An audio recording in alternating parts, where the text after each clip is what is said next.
है friends, welcome back. आज इस वीडियो के अंदर हम लोग समझने वाले हैं जब कोई मार्केट गिरता है तो उसके पीछे एक्चुअल रीजन क्या होता है। क्योंकि बहुत टाइम हम लोग टीवी पे सुनते हैं कि पर्टिकुलर ए रीजन की वजह से मार्केट गिर रहा है या वो रीजन की वजह से मार्केट गिर रहा है। तो इसके पीछे एक्चुअल लॉजिक क्या होता है और किस तरीके से हमें इस गिरावट को देखना चाहिए। उसके साथ साथ कौन से टाइप का जो कंपनीज है या एसेट है ज्यादा गिरता है और कौन से टाइप का एसेट कम गिरने का प्रोबेबिलिटी रखता है, वो भी इस वीडियो के अंदर हम लोग समझने की कोशिश करेंगे। तो चलिए सीखते हैं एक साथ।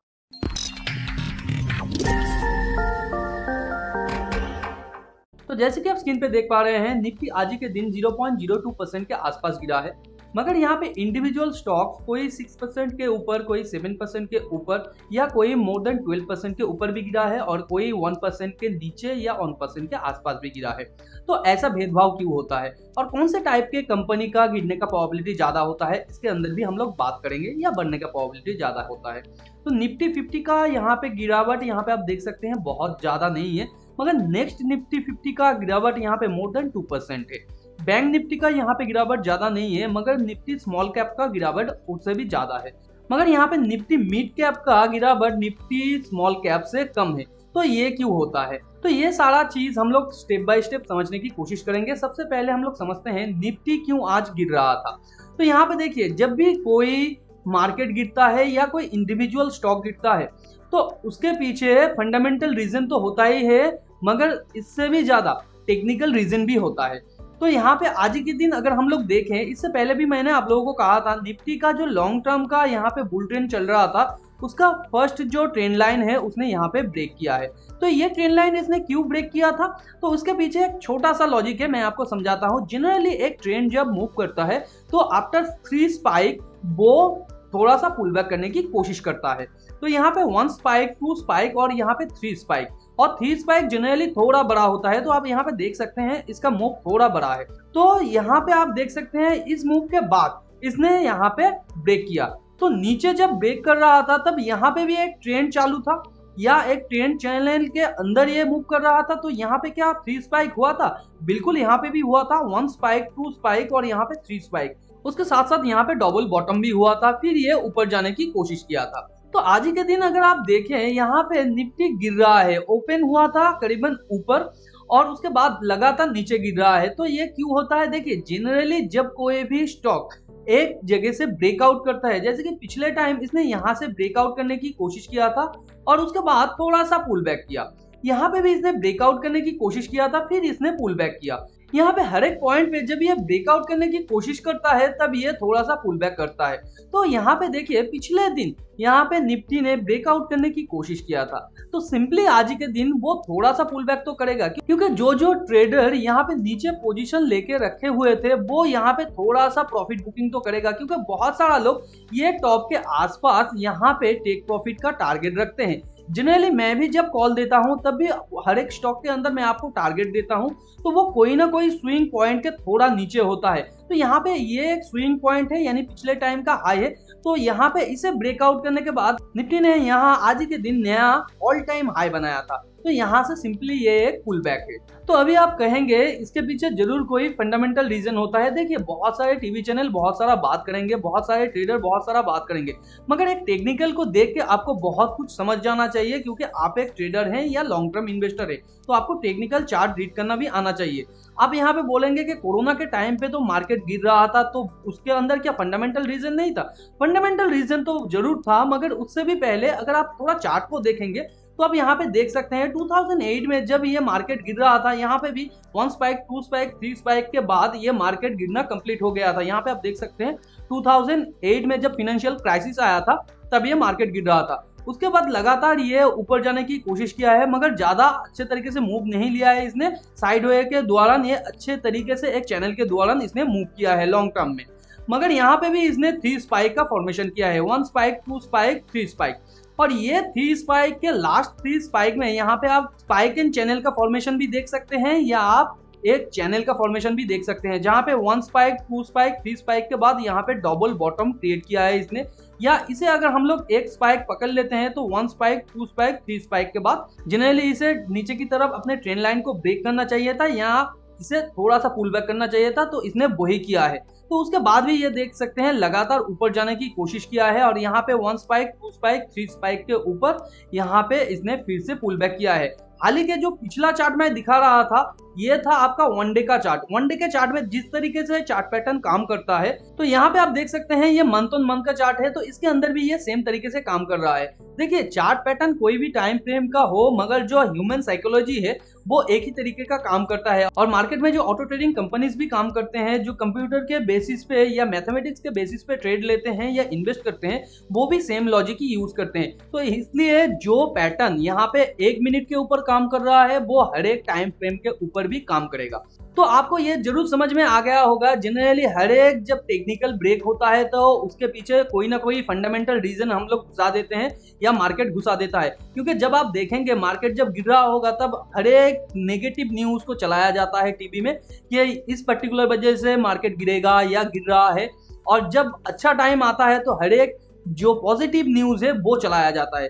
तो न्यूज चैनल के बेसिस पे ट्रेड या इन्वेस्ट मत कीजिए। यहाँ पे टेक्निकल भी एक चीज होता है, या ओवरऑल अगर कोई पर्टिकुलर स्टॉक का फंडामेंटल खराब होता है तो उसके बेसिस पे आपको डिसीजन लेना चाहिए। ओवरऑल मार्केट अगर निफ्टी गिर रहा है तो यहाँ पे पर्टिकुलर स्टॉक का कोई भी यहाँ पे गलती नहीं होता है। तो यहाँ पे पर्टिकुलर स्टॉक के बारे में बात करते हैं तो परसिस्टेंट सिस्टम लिमिटेड कंपनी के नाम तो आपने सुना होगा, और अगर नहीं सुना है तो एक अच्छा फंडामेंटल वाला कंपनी है। तो इसके अंदर आज ही के दिन मोर देन 1% का यहाँ पे गिरावट आया है। मगर यहाँ पे और एक स्टॉक को अगर हम लोग देखें, प्राइज इंडस्ट्रीज, तो ये भी और एक अच्छे फंडामेंटल वाला कंपनी है, मगर इसका जो गिरावट है मोर देन 5% है। तो ये भेदभाव क्यों? तो यहाँ पे ये भेदभाव होने का सिंपली मतलब है दोनों का जो मार्केट कैपिटलाइजेशन है। देखिए मार्केट में जब FII DII इन्वेस्ट करते हैं तो वो कंपनीज के मार्केट कैपिटलाइजेशन के ऊपर बेस करके अपना इन्वेस्टमेंट को डालते हैं। क्योंकि अगर एक छोटा कंपनी है उसके अंदर ज्यादा इन्वेस्ट कर देगा तो उसका जो प्राइस एप्रिसिएशन है वो बहुत ज्यादा हो जाएगा, इसलिए वो शांति से धीरे धीरे यहाँ पे इन्वेस्ट टाइम टू टाइम करते हैं। और वहीं पे अगर एक बड़ा कंपनी होता है तो उसके अंदर वो थोड़ा ज्यादा इन्वेस्ट करेंगे। तो इसी वजह से जब उसके अंदर से निकलने का टाइम होगा या ओवरऑल मार्केट में एक नेगेटिविटी होगा, तब वो यहाँ पे थोड़ा सा प्रॉफिट बुकिंग तो करेगा ही, या जब कोई टेक्निकल पॉइंट तक वो चला जाएगा तब वहां पे वो प्रॉफिट बुकिंग करेगा ही करेगा। तो उस टाइम पे क्या होता है, अगर वो कोई छोटा कंपनी है तो वो ज्यादा गिरता है, क्योंकि उतना बड़ा इन्वेस्टमेंट उसके अंदर से निकल जा रहा है। और इसके बेसिस पे जनरल जो रिटेल ट्रेडर है वो भी यहाँ पे पैनिक होकर बेच देना स्टार्ट करते हैं। तो एक तो FII या DII या इंस्टीट्यूशन उस शेयर से प्रॉफिट ले रहे हैं या एग्जिट कर रहे हैं, उसके साथ साथ जो जनरल इन्वेस्टर हैं वो भी वहां पे सेलिंग प्रेशर डाल रहे हैं। ये देख के बहुत सारा FII DII या बड़े बड़े इंस्टीट्यूशनल इन्वेस्टर्स उसके अंदर शॉर्ट पोजीशन भी ले लेते हैं। तो देखिए 3 तरीके का यहाँ पे सेलिंग प्रेशर बन गया है। एक तो प्रॉफिट बुकिंग हो गया है, दूसरा यहाँ पे न्यू शॉर्ट पोजीशन हो गया है, तीसरा यहाँ पे रिटेल ट्रेडर का सेलिंग हो गया है। तो ये 3 प्रेशर मिला के यहाँ पे बड़ा एक नेगेटिव पॉइंट क्रिएट कर देता है, इसलिए स्मॉल कंपनीज के अंदर ज्यादा गिरावट हम लोगों को देखने को मिल जाता है। मगर वही अगर कोई बड़ा कंपनी होता है तो इस टाइम पे जो बड़े बड़े इन्वेस्टर हैं वो ज्यादा यहाँ पे सेल नहीं करता है, जो ट्रेडर है वो अपना प्रॉफिट बुकिंग करते हैं, और जो स्मॉल इन्वेस्टर्स हैं वो ये ज्यादा गिरावट ना होने के कारण कोई भी छोटा सा पुल बैक को वो अपॉर्चुनिटी समझ के उसके अंदर पोजीशन लेते हैं, या जो बड़े बड़े यहाँ पे FII DII और इंस्टीट्यूशंस होते हैं वो इसे एक अपॉर्चुनिटी समझ के वो अगर फंडामेंटल कंपनी का अच्छा हो तो उसके अंदर और भी इन्वेस्ट कर देते हैं। और जनरली प्रॉफिट बुकिंग की वजह से ये जो छोटा सा पुल बैक है ये हर एक टाइम फ्रेम में हर एक बड़े छोटे कंपनी के अंदर आपको दिखाई देगा, तो इसमें ज्यादा पैनिक होने की कोई भी बात नहीं होता है। तो अभी बात करते हैं आज के दिन मार्केट के अंदर बहुत सारे कंपनीज के अंदर गिरावट आया है जो अच्छे अच्छे फंडामेंटल वाले कंपनीज है, जिसमें से कुछ के अंदर मैंने स्विंग ट्रेडिंग का प्रोबेबिलिटी भी बताया है। तो क्या उसके अंदर अभी भी इन्वेस्टेड रहना चाहिए या उसे सेल कर देना चाहिए?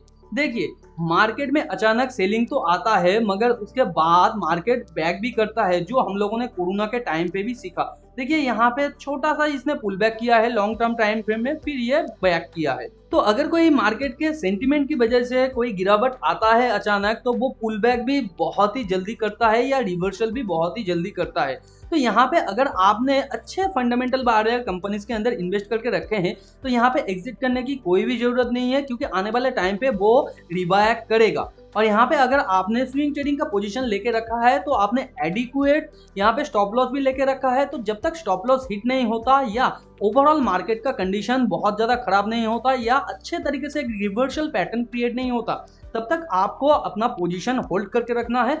या आने वाले टाइम पे अगर कोई अच्छा सा रिवर्सल पैटर्न क्रिएट होता है तब आप अर्ली एग्जिट कर सकते हैं। मगर करंट सिचुएशन में कोई भी इन्वेस्टमेंट या स्विंग ट्रेडिंग का यहाँ पे एग्जिट करने का टाइम नहीं है। आप मार्केट को टाइम दीजिए, आज ही के दिन गिरा है मगर अगले 2-3 दिन 5 दिन 10 दिन के बाद ये मार्केट रिबैक करेगा, तो इसके लिए ज्यादा पैनिक होने की जरूरत नहीं है। और अगर फंडामेंटल और टेक्निकल उसके अंदर खराब है तो वो स्टॉप लॉस भी हिट कर सकता है, इसमें ज्यादा पैनिक होने की बात नहीं है। अगर आप एक स्विंग ट्रेडर हैं या एक इन्वेस्टर हैं, आप भी जानते हैं हर एक इन्वेस्टमेंट सक्सेसफुल नहीं होता है, मगर ओवरऑल जो इन्वेस्टमेंट है वो पॉजिटिव में रहना चाहिए या प्रॉफिटेबिलिटी में रहना चाहिए। तो इस तरीके से मार्केट के किसी और कॉन्सेप्ट के बारे में आप डिटेल में जानना चाहते हैं तो नीचे कमेंट में लिख सकते हैं। अगर किसी भी पर्टिकुलर स्टॉक के फाइनेंशियल और टेक्निकल के बारे में डिटेल में समझना चाहते हैं उसके बारे में भी आप नीचे कमेंट में लिख सकते हैं। स्विंग ट्रेडिंग करते हैं अगर आप तो टेलीग्राम चैनल को ज्वाइन करके रखिए, क्योंकि उसके अंदर मैंने स्विंग ट्रेडिंग का एक एक्सेल शीट शेयर किया है जहां पे बहुत सारा कंपनीज के अंदर अभी भी स्विंग ट्रेडिंग का अपॉर्चुनिटी अवेलेबल है,